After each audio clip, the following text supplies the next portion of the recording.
오늘 우리에게 주신 하나님의 말씀은 요한계시록 19장입니다.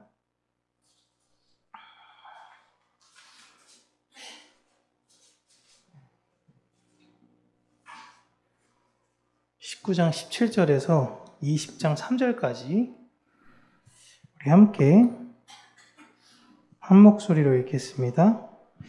또 내가 보니 한 천사가 태양 안에 서서 공중에 나는 모든 새를 향하여 큰 음성으로 외쳐 이르되 와서 하나님의 큰 잔치에 모여 왕들의 살과 장군들의 살과 장사들의 살과 말들과 그것을 탄 자들의 살과 자유인들이나 종들이나 작은 자나 큰 자나 모든 자의 살을 먹으라 하더라. 또 내가 보매 그 짐승과 땅의 임금들과 그들의 군대들이 모여 그 말탄 자와 그의 군대와 더불어 전쟁을 일으키다가 짐승이 잡히고 그 앞에서 표적을 행하던 거짓 선지자도 함께 잡혔으니 이는 짐승의 표를 받고 그의 우상에게 경배하던 자들을 표적으로 미혹하던 자라. 이 둘이 산채로 유황불 붙는 못에 던져지고 그 나머지는 말탄 자의 입으로부터 나오는 검의 죽음에 모든 새가 그들의 살로 배불리더라. 또 내가 보매 천사가 무저갱의 열쇠와 큰 쇠사슬을 그의 손에 가지고 하늘로부터 내려와서 용을 잡으니 곧 옛 뱀이요 마귀요 사탄이라. 잡아서 1000년 동안 결박하여 무저갱에 던져 넣어 잠그고 그 위에 임봉하여 1000년이 차도록 다시는 만국을 미혹하지 못하게 하였는데 그 후에는 반드시 잠깐 놓이리라. 아멘. 오늘은 마지막 전쟁이라는 제목으로 하나님의 말씀을 사랑하는 우리 성도님들과 함께 나누도록 하겠습니다. 우리가 지난주 천년설에 대해서 이야기를 하면서 천년설의 기준은 재림이다라고 말씀을 드렸죠. 천년왕국 전에 예수님께서 재림하시는 걸 전천년설, 천년 전 재림설. 차라리 그냥 이렇게 푸는 게 더 편한데요. 나중에 다시면 또 이게 헷갈리실 건데요. 천년왕국 후에 재림하는 걸 후천년설이라고 이야기하고, 무천년설은 지금 우리와 같은 시간을 전천년설이랑 비슷해 보여요. 그런데 좀 차이가 있었죠. 우리가 무천년설을, 특별히 제가 무천년설을 지지하지만, 제가 지난주에도 말씀드렸다시피 그런 종말론에 더 관심을 가져서 전천년설이 맞다, 후천년설이 맞다, 무천년설이 맞다, 이것에 매몰되기보다 성경에서 우리에게 말하고자 하는 핵심은 오늘을 열심히 살아야 한다라는 것이 핵심인 것입니다. 그러니까 이걸로 구태여 막 다투지는 마세요. 그럼에도 불구하고 저는 무천년설을 기준으로 계속 해석을 할 겁니다. 오늘 본문도 역시 예수 그리스도의 초림을 천년 왕국의 시작이라고 사실 이야기를 하고 있어요. 오늘 본문 20장 2절과 3절 보시면 용, 마귀, 사탄이 천년 왕국이 시작되는 그 시점에 무적에게 결박당한다라고 나오죠. 그러니까 마귀가 결박당하는 바로 그때를 천년 왕국이 시작하는 때라고 보시면 되는 거예요. 잠깐만 넘겨드릴게요. 한 번 더 넘겨주시겠어요? 아니다. 일단 여기까지만 볼게요. 그러니까 마귀가 결박당하던 그때가 천년 왕국의 시작이다라고 생각하시면 돼요. 마귀가 결박될 때가. 마귀가 결박당했다라는 것은 마귀가 하고 싶은 일을 제대로 하지 못한 것을 결박당했다라고 하거든요. 마귀가 하고 싶은 일의 핵심, 마귀가 진짜 하고 싶은 게 무엇이냐면 하나님의 자녀들, 하나님의 백성들을 미혹하고 괴롭혀서 하나님을 따르지 못하게 하는 것이 사탄, 마귀가 하는 일입니다. 그래서 하와에게 그 일을 성공했던 거죠. 계속 역사상에 그것을 성공하면서 하나님의 자녀들을 괴롭히면서 살아온 것으로 보입니다. 그래서 돈과 명예, 때로는 핍박과 괴로움을 주면서 성도들이 자신의 위치에서 하나님의 그 좁은 길을 걸어가지 못하게 방해하는 게 사탄의 일이에요. 그런데 오늘 보시면 그 일을 하지 못하게 하셨다는 겁니다. 그것이 사탄이 무정에게 갇혔다라는 구절의 의미예요. 그리고 2절 보시면 2절 우리가 같이 한번 읽을 거예요. 시작. 용을 잡으니 곧 옛 뱀이요 마귀요 사탄이라 잡아서 1000년 동안 결박하여 라고 하는데 여기서 결박이라는 단어가 나오죠. 결박. 이 결박이라는 단어를 예수님께서 마태복음 12장에서 어떻게 사용하시냐면 사람이 먼저 강한 자를 결박하지 않고서야 어떻게 그 강한 자의 집에 들어가 그 세간에 강탈하겠느냐. 결박한 후에야 그 집을 강탈하리라 라는 말씀을 하셨습니다. 이 구절은 예수님께서 이적을 보이니까 사람들이 바알세불의 힘을 빌려 귀신의 왕의 힘을 빌려 저가 저런 능력을 보이는 것이다 라고 이야기를 합니다. 이렇게 예수님을 모함할 때 예수님께서 그들에게 하신 말씀이세요. 예수님은 자신은 사탄을 결박하고 그 사탄의 집에 사로잡혀 있는 사람들을 빼앗으러 오신 것이다 라고 말씀하신 거예요. 그 말이 무슨 말이냐면 너희들은 내가 사탄의 힘을 빌려 또 다른 사탄을 내쫓는다라고 이야기하는데 그게 아니라 나는 사탄을 결박해서 그 집에 포로로 있는 사람들을 빼앗아 오려고 온 사람이라고 말씀하시는 거예요. 그러니까 지금 예수님이 빼앗지 않는 사람들은 현재론 다 사탄에게 잡혀있는 사람들이에요. 그러니까 여러분 이 세상 모두가 다 사탄에 잡혀 있습니다. 그런데 예수 그리스도께서 선택한 하나님의 약속으로 선택한 그들만이 그 사탄의 손에서 빼앗아 오신 거예요. 그러니까 사탄의 입장에서는 어때요? 다시 되뺏아 오고 싶은 거예요. 그래서 사탄에게 있어서 이 세상에 여전히 잡혀있는 사람들의 성경에서는 귀신에 들려있는 사람, 귀신에 잡혀있는 사람이다 라고 이야기를 하고 있는 겁니다. 그러니까 귀신 들렸다라고 하면은 그냥 어디서 길 갈 때 막 머리 풀어 헤치고 막 입에 거품 물고 뛰어댕기고 빨개 벗고 댕기고 이런 사람들 보고 귀신 들렸다라는 게 아니라 하나님의 생명이 없는 이 세상 모든 사람들은 다 귀신이 그 안에 있는 존재들이다라는 것입니다. 그러니까 하나님 나라인 천년 왕국은 예수님께서 구약에서부터 약속으로 이 땅에 오심으로 완성이 된 것이에요. 그러니까 사탄이 언제 결박당했냐? 무적행위. 한참 시간 지난 다음에 결박당한 것이 아니라 예수님께서 오셨을 때 이미 결박을 당한 것입니다. 본문에 무적행위에 사탄이 갇혔다라는 의미가 나중에 지난다라는 걸로 우리가 오해하시면 안 돼요. 이게 자꾸 역사적 전천년설을 다시 한번 보여드리면 역사적 전천년설자들이 자꾸 뒤로 좀 더 이런 식으로 성경을 자꾸만 시간으로 보니까 잠깐 놓였다, 풀렸다, 잡혔다, 나왔다 하다 보니까 시간적으로 해석하니까 이런 식으로 해석을 하고 있는데요. 그것이 아닌 것입니다.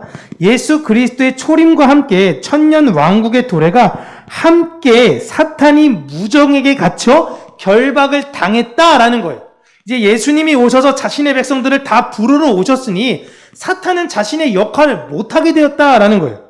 그런데 계시록 자꾸 우리가 보시면 알겠지만 중간중간에 사탄이 성도들과 싸워서 이겼다, 그들을 죽였다, 말이나 군사를 모아서 싸웠다 이런 표현들이 나오죠. 분명히 지금 사탄은 철저하게 패배하고 결박당하고 무력한 존재가 되었어요. 예수님이 초림하실 때 다시 전걸로 보여주세요. 분명히 초림하셨을 때 다 결박했는데 지금 천년왕국 기간인데도 결박당했다고 하면서 성도들을 괴롭히고 죽이고 막 권력을 모으고 막 이러고 있잖아요. 그러니까 여기에선 이렇게 나오고 또 계시록 다른 기록에 보면 또 성도들이 사탄을 이기고 또 이런 모습이 나오니까 이 계시록이 어렵고 헷갈리는 것입니다. 그래서 이런 모순을 잘 이해하셔야 돼요. 자, 반복적으로 말씀드리면 사탄의 공격은 우리 성도들의 구원을 궁극적으로는 방해할 수 없습니다. 그러니까 하나님이 데려가시기로 한 자들을 사탄이 노력한다고 해서 뺏을 수가 없어요. 그러면 하나님은 전능하신 분이 아니잖아요. 그래서 혹자 교회에서 자꾸만 가르칠 때 아까 제가 말씀드렸죠. 세대주의적 전천년설을 가르치다 보면은 그 세대주의적 전천년설에 의했을 땐 우리가 열심히 신앙생활하지 않으면 어떻게 되는 거예요? 사탄에게 넘어가는 거예요. 사탄에게 넘어가니까 사탄에게 넘어가지 않도록 신앙생활 열심히 해야 되는 것입니다. 근데 그렇지가 않습니다. 하나님께서 선택한 사람은 그냥 우연히 하나님이 하늘에서 지켜보셨다가 너 참 잘하는구나. 나 너 뽑을게. 너 이번에 하늘나라 가자. 라고 해서 뽑히는 게 아니라 창세전에 이미 그 나라에 거하기로 우리는 다 약속되어진 존재들인 거예요. 그러니까 그 약속에 묶여있는 우리이기 때문에 사탄이 어떻게든지 우리를 빼앗아 올 수 없어요. 그러니까 계속 가기 전까지 괴롭히는 것입니다. 그리고 하나님 나라의 완성 또한 결코 제지하지 못해요. 천국을 망칠 수 없어요. 그런데 하나님은 사탄에게 성도들을 공격하도록 허락을 하신다라는 거예요. 안 하시면 좋을 것 같은데 성경에서 하신다라고 해요. 왜냐? 그러한 사탄의 이 발악이 오히려 하나님 나라의 백성들의 거룩에 유익하기 때문에 그래요. 우리에게 도움이 되기 때문에 사탄의 이런 발악을 허락하시는 거예요. 어디 네가 한번 마음껏 괴롭혀봐. 욥이 나를 떠나는가? 너는 오히려 절망 가운데 무너질 거야. 동일하게 이 시대를 사는 성도들에게 사탄에게 하나님은 당당하게 이야기합니다. 내 자녀들을 네가 어떠하게 괴롭히든 넘어뜨리든 결국 내 자녀는 나를 버리지 않는다라는 하나님의 확신이 있기 때문에 그런 거예요. 그래서 우리를 그렇게 내어주시는 겁니다. 사탄은 마지막에 자신이 하나님과 교회를 이길 거라고 믿어요. 성경을 안 믿습니다.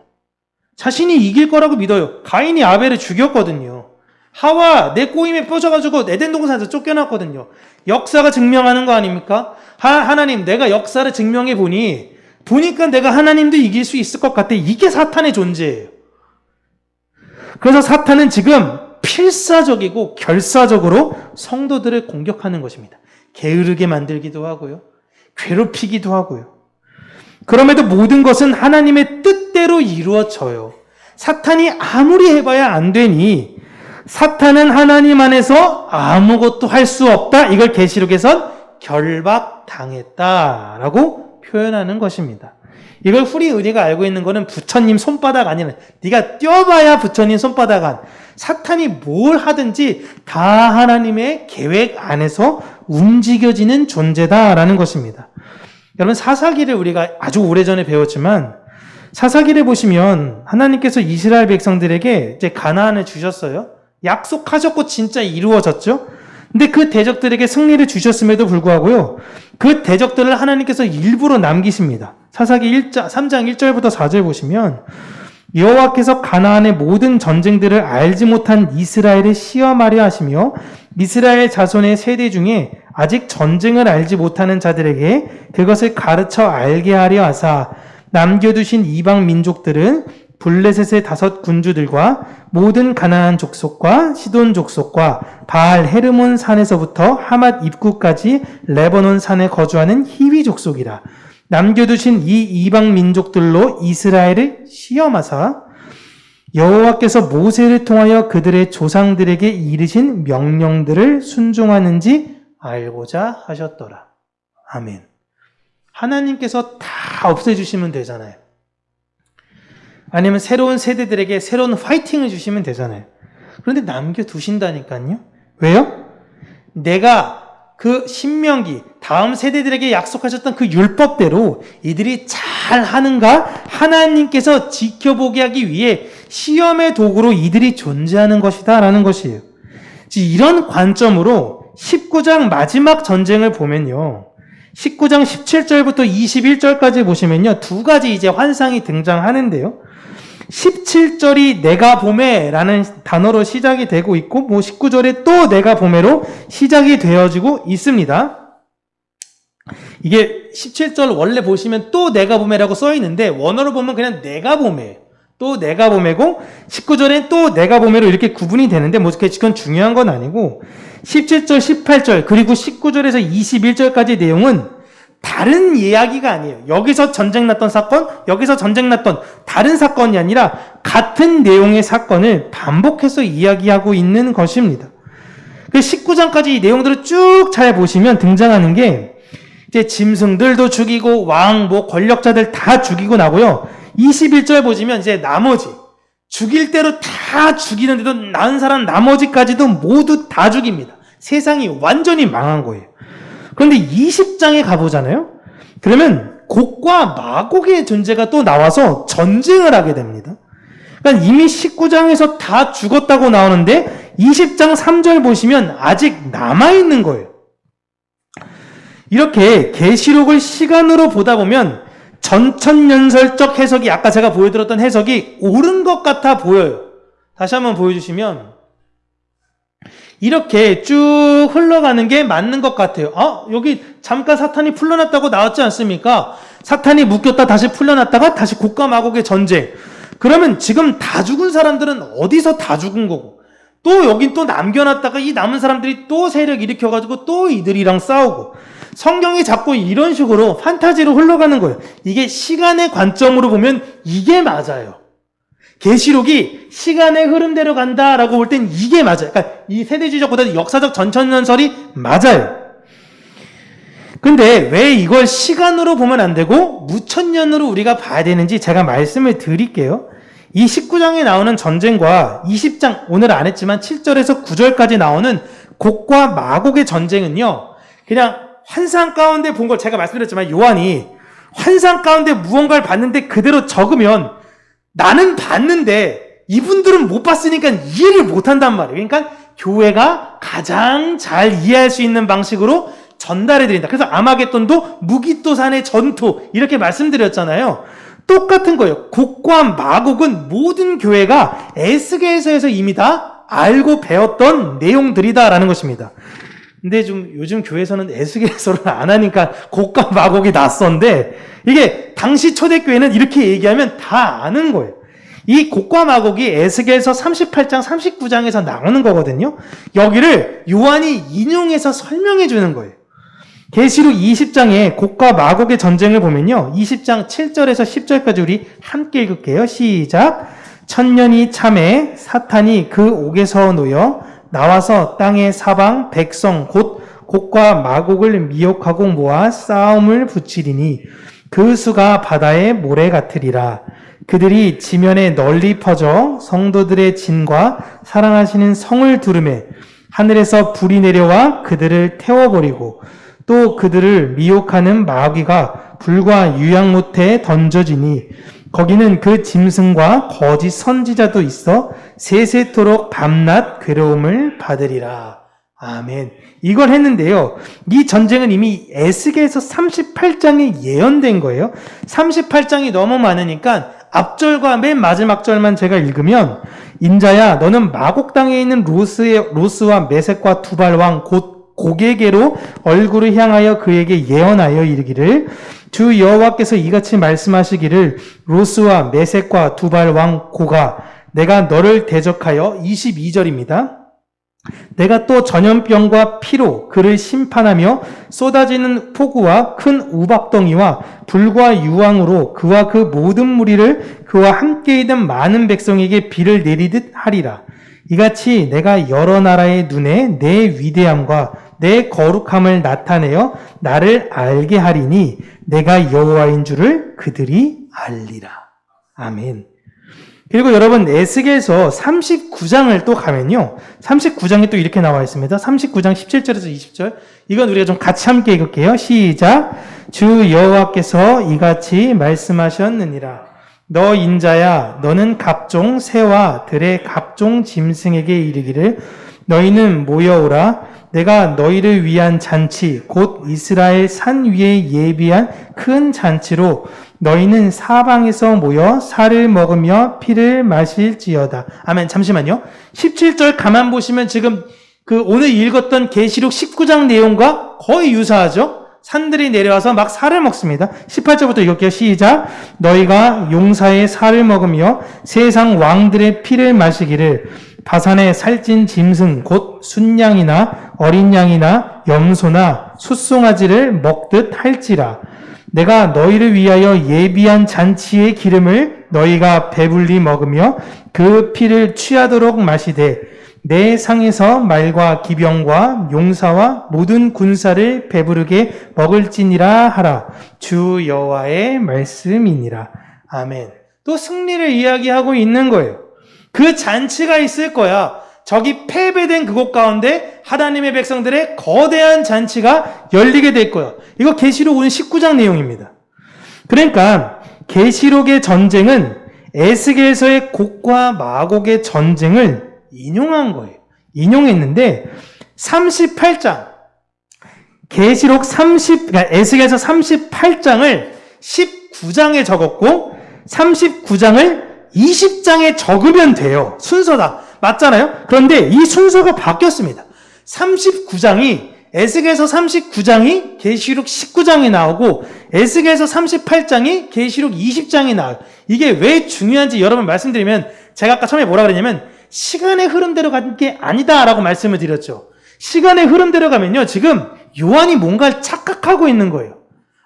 에스겔서 성경이 이렇게 박식한 분이 인용하는 걸 순서를 헷갈리시면 어떡하나?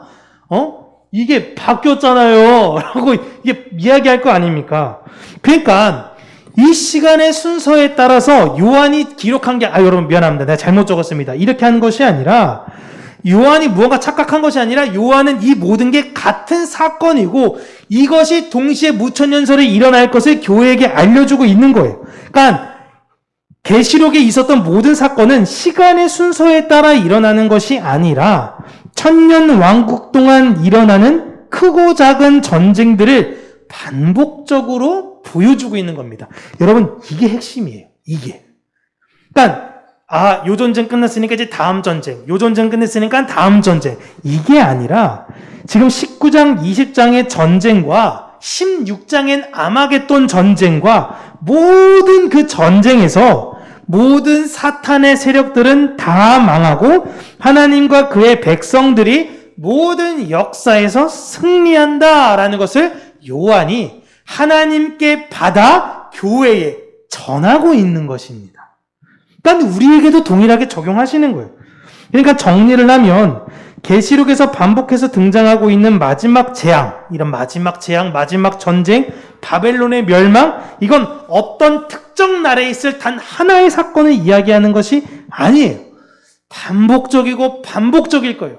내 인생에 이런 여러 전쟁이 있듯이 또 다른 성도들의 삶에도 여러 전쟁이 있고 우리 평강교회의 전쟁이 있으면 또 다른 교회의 전쟁이 있고 이 나라에 그런 문제가 있다면 다른 나라에도 그 문제가 모든 역사 가운데 일어나는 거예요. 그냥 다 같은 전쟁인 것입니다.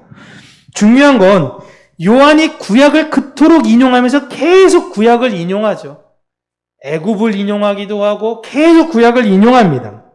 그 이유는 구약에서 약속하신 하나님의 계시, 하나님께서 구약에서부터 계속 약속하셨던 그 계시는 예수 그리스도로 완성이 되었다라는 걸 이야기하려는 거예요. 이게 중요합니다. 그 계시가 완성이 됐어요. 예수님으로 완성이 됐는데 그러면 끝나야 되는 게 우리의 머릿속엔 완성은 끝이잖아요. 완성이 됐는데 안 끝났어요. 되게 예수님이 초림과 재림 사이에 애매한 기간을 교회의 기간으로 두셔서 하나님이 구약의 이스라엘 백성들의 12를 구한 것뿐만이 아니라 새롭게 된 12사도인 신약의 교회들을 구원하는 기간을 만드신 거예요. 네. 이해되시죠? 네. 큰일 났네요. 근데 이게 계시록의 핵심이에요. 그러니까 계시록은 예수님으로 끝났지만 지금 우리를 통해서 여전히 이루어지고 있는 증거예요. 그러니 구약에 계시는 예수님이 오셔서 끝났다고 해서 끝난 게 아니라 재림하실 때까진 이 교회를 통해서 계속 완성되어져 가고 있는 거예요. 그걸 바울이 우린 이미 구원을 받았잖아요. 구원받았다 믿어라 계속 얘기해요. 너희들이 노력해서 얻는 게 아니라 하나님이 주셨으니까 우리는 구원 받았어. 그런데 빌립보서에 너희의 구원을 이루라고 얘기해요. 받았다니까요. 이미 우리는 구원을 받았어요. 그런데 받지 않은 것처럼 이루어 가라라는 거예요. 여러분 제가 늘 말씀드리는데 이미 우리는 하늘나라에 존재합니다. 하늘나라에 존재해요. 그러니까 돌아가시는 분은 너무 행복한 거예요. 사실상 막 두려움이 있는 게 아니라, 아니, 내가 죽고 나면 내가 사랑하는 분들이 다 거기 이미 다 있는데, 너무, 문제는 남겨진 사람들이 안타깝고 슬픈 거지, 이 돌아가신 분들은 너무 행복한 거예요. 거기에도 제가 있고요, 여기에도 제가 있는 거예요. 이게 이해되시면 되는 거예요. 시간으로 우리는 이렇게 사는 것처럼 보이기 때문에 아까 계시록이 헷갈릴 수 있는데, 영혼의 관점에서 보면 이미 우리는 거기에 존재하고 있는 거예요. 그러니까 우리는 이미 완성됐어요. 근데 난 모르잖아요. 나는 내가 어떻게 완성될지 모르고 언제 죽을지도 몰라요. 어떻게 죽을지도 모르고. 하지만 하나님께서 이걸 이루어 가실 것이다라는 걸 믿어라. 이게 계시록이에요. 이게 성경이에요.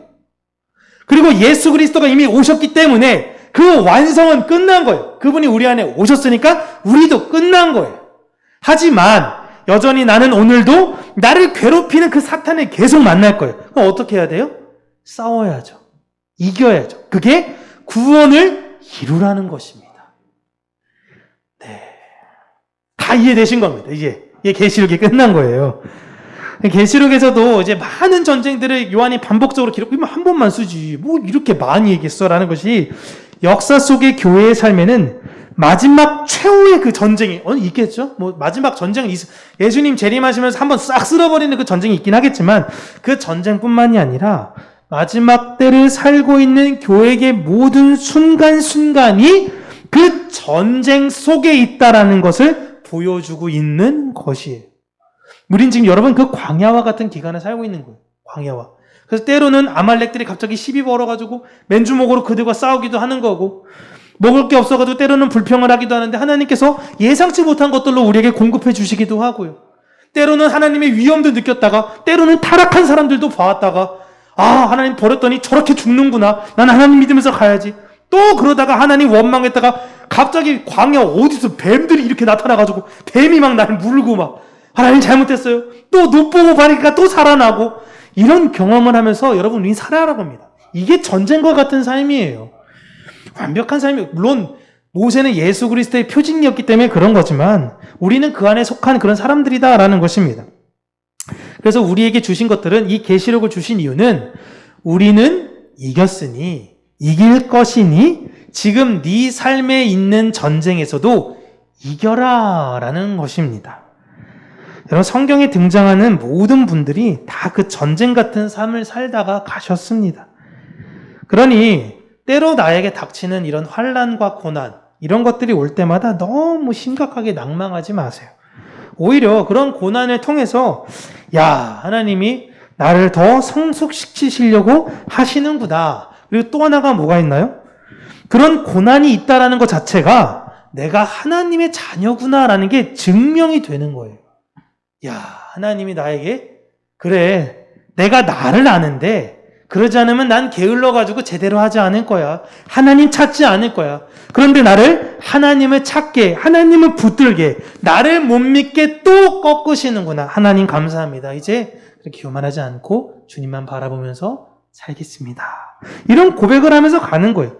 그 모든 게 다 하나님께서 우리를 성숙시키려는 하나님의 의도라는 것을 믿으시기를 바랍니다. 오히려 우리를 거룩으로 완성시키는 하나님의 손을 우리는 날마다 바라보시면서요. 나뿐만이 아니라 이제 나는 지금 평탄한 시기를 걸을 수 있긴 하지만 내 옆에 있는 지체, 다른 지체들은 힘든 시기를 보낼 수 있잖아요. 그때마다 야고보 기자가 이야기하는 거 아닙니까? 먹을 게 없어. 헐벗고 굶주리고 있는데 가가지고 힘드시죠? 주께서 다 아십니다. 다 채워주실 거예요. 이렇게 말하지 마! 라고 이야기한 거예요. 옆에서 굶는 거 뻔히 알고 너 돈 있으면 줘. 먹을 거 있으면 줘. 옷 있으면 줘. 필요한 거 있으면 네 것을 주어라. 제발 말로 너희들이 믿음이 대단한 사람인 것처럼 포장하지 마. 라고 야고보가 꼬집은 겁니다. 신앙은 그런 게 아니야. 라는 거예요. 그러니까 우리는 무엇을 해야 되냐면 함께 구원받는 형제 자매이기 때문에 하나님께서 나를 구원하시고 나를 통해서 원하시는 것은 하나님의 그 은혜와 평안을 또 다른 누군가, 여전히 전쟁 가운데 살고 있는 그들에게 전하시기를 원한다라는 것을 잊지 마시고요. 그 역할을 훌륭하게 잘 감당해 나아가는 저와 여러분, 그리고 우리 평강교회가 되기를 주님의 이름으로 축복합니다. 함께 기도하겠습니다. 참 좋으신 하나님 아버지, 이 묵시의 때를 살고 있는 평강교회 모든 성도님들, 또한 이 세대를 사는 모든 크리스찬들에게 하나님께서 은혜 주시며 그 안에 굳은 심지가 십자가로 말미암아 굳게 서서 세상 사탄의 유혹과 어려움에 무릎 꿇는 것이 아니라 하나님의 은혜를 향해서 날마다 전진해 나아가는 믿음의 용사로 세워주시기를 간절히 간구하고 소원합니다.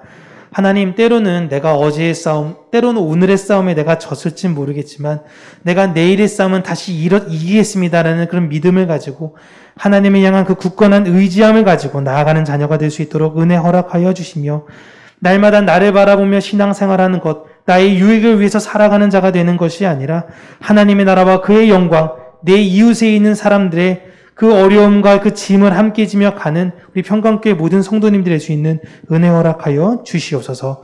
예수님 이름으로 기도합니다. 아멘.